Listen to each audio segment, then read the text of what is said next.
How's it going, everybody? I am DeanoGTO, and today we're going to be looking at the AMD 178B, the Tier 6 French light tank slash armored car slash wheeled vehicle. I haven't quite decided what exactly I'm going to call these things yet. Probably just going to refer to them as light tanks just out of habit, but I feel like it's more descriptive to call them armored cars. But yeah, old habits are going to die hard in that regard. So this is the first wheeled vehicle you're actually going to get access to in the game. And if I'm honest with you, I actually like this thing a decent amount because it has one feature which bizarrely isn't on any of the other wheeled vehicles other than the Tier 9. This thing can go the same speed forward as it can backwards. I thought that was going to be a feature of all the French wheeled vehicles, but apparently it's only on the Tier 6 and the Tier 9. Tier 7, Tier 8 and Tier 10 don't have it, which is weird to me. Like, especially considering I think the Tier 8 Premium had this ability. Like, it's kind of bizarre to me that they didn't like just give that to all the different vehicles, just because it kind of seemed like a theme that was going to just be a thing after the first vehicle that you drive, which is this thing. You kind of just assume it's going to be something that would carry up through the line, but apparently not. It's weird. So, yeah. Other than that, I think this line is going to be pretty popular. Well, it is pretty popular, I should say. Just the problem with the line at the moment is the Tier 7. I have heard a lot of people complaining about the Tier 7 in this line because, as far as I'm aware, the Tier 7 is pretty much the biggest out of all the wheeled vehicles, and it's not that much faster than this thing. It can only do 5 kilometers an hour more. It has a wee bit better part of weight ratio, and it can't go as fast in reverse either. The Tier 7 does seem kind of like just like the weakness of the line, but Tier 8 seems to make up for it from people I've seen talking about the Tier 8.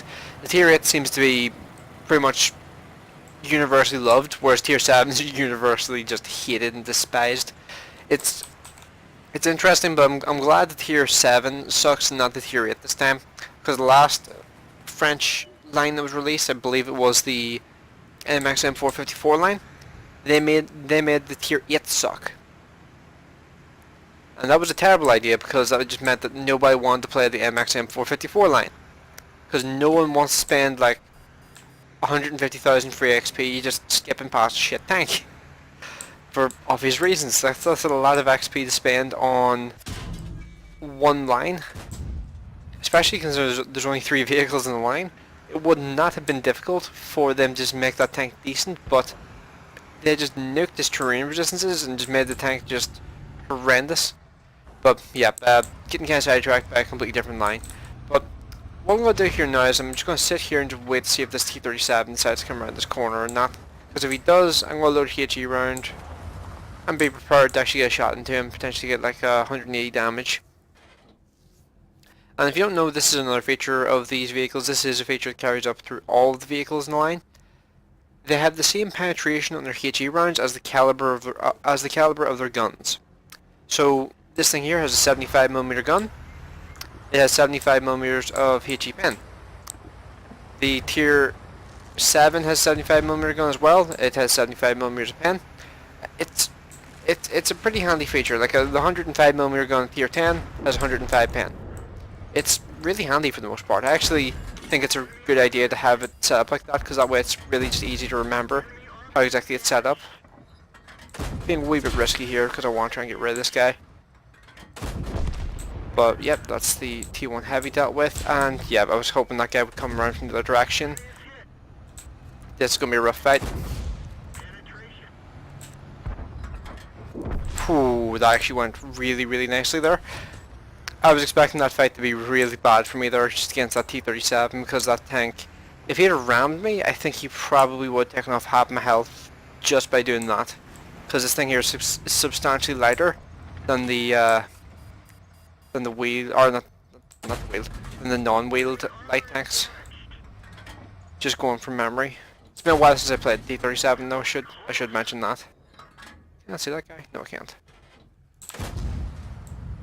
I'm using a lot of HE rounds, should probably switch.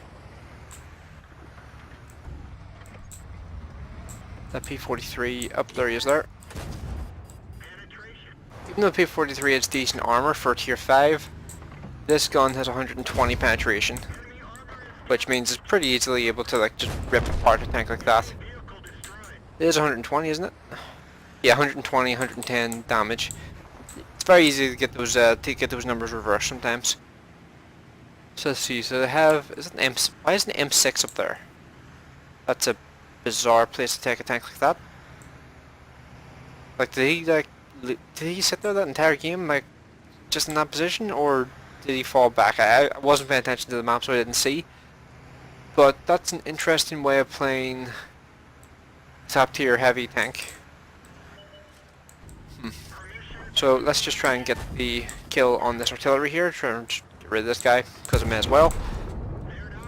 Then let's focus on the well, I was going to call it T1 heavy, but shit, I aimed for too long and denied myself the kill. That was a bit stupid. Should have just been a bit more gung ho there rather than being cautious. See, if I had been a bit more just active and trying to get the damage there, I probably could have gotten the top gun here. Nearly 2,000 damage in a tier 6 game. That's not bad, like. That's one of the great things about these vehicles. They're able to get around the map and just farm up damage really, really nicely. Also, I'm not sure if I think I fired that was it. Yeah, it was only a second class mastery. And that was only worth 900 XP, even though I did nearly 2,000 damage in a tier 6 game. Like, you really do need to get high damage in like I think it's like a tier 8 game, or minimum tier 7 game in order to actually get an ace in this thing. Like, I've had a game where I got 8 kills in a full tier 6 game, and it was still only enough for first class. Like, it was me alone versus like 3, actually no, sorry, I tell a lie, it was a tier 6 downwards as far as tier 4, and I was like the last tank remaining on my team. I killed 3 enemy tanks, and it still wasn't enough to get an ace. Like, it was 1900 damage and I killed like 8 tanks, and it still was not enough to get an ace tanker, which is kind of annoying, but well, yeah, I'll get it eventually. I'll probably wind up finishing the grind before I get it though. But we'll actually come back to this thing and try and get it though, because I actually do enjoy playing this thing. I've actually been doing decently well on it for the most part. Although I'm a bit reckless in it sometimes, just because it's just fun to play like the new tank in like a reckless way, just to see what you can actually get away with. So yeah. Oh, and by the way, one other thing I should mention is when it comes to my crew for this thing, I have a full female crew in this tank. And the reason why I have that there is because I just finished the Excalibur missions just as this line came out. So that meant I was just able to get that entire crew just ready to go immediately as soon as these tanks came out. And I just stuck them all immediately into this thing. And it means that I've now got like a really solid crew for the higher tiered vehicles. And I think this sort of crew setup is going to be really, really helpful later on in like the higher tiered vehicles, because you're going to be able to get to like the 4th skill a lot easier than you would be able to in like a normal crew. So I think we'll leave this video off here, because I think I'll probably do one more video on this thing before I finish the grind. But yeah, I'm going to leave this one here. So let me know what you guys think of this video in the comment section below. And let me know what you guys think of the wheeled vehicles. Like, do you think the wheeled vehicles are a good introduction into the game? Because personally, I think they're a really good introduction, just kind of annoying sometimes to fight against. But once you know the lead for the tier 8, tier 9, and tier 10, they're actually pretty easy to hit, because a lot of them just seem to drive in straight lines, which is a pretty terrible idea. Plus, like, APCR standard rounds, tier 8 and above, make it a lot easier to hit those tanks. Like this thing here and the tier 7, from what I've seen, other than the size of the tier 7, they're actually a wee bit trickier to hit than some of the higher tiered vehicles, just because like the type of ammunition that people are using at the higher tiers in comparison to the lower tiers. So yeah, let me know what you guys think in the comment section below. Hopefully you enjoyed the video. I will see you in the next one.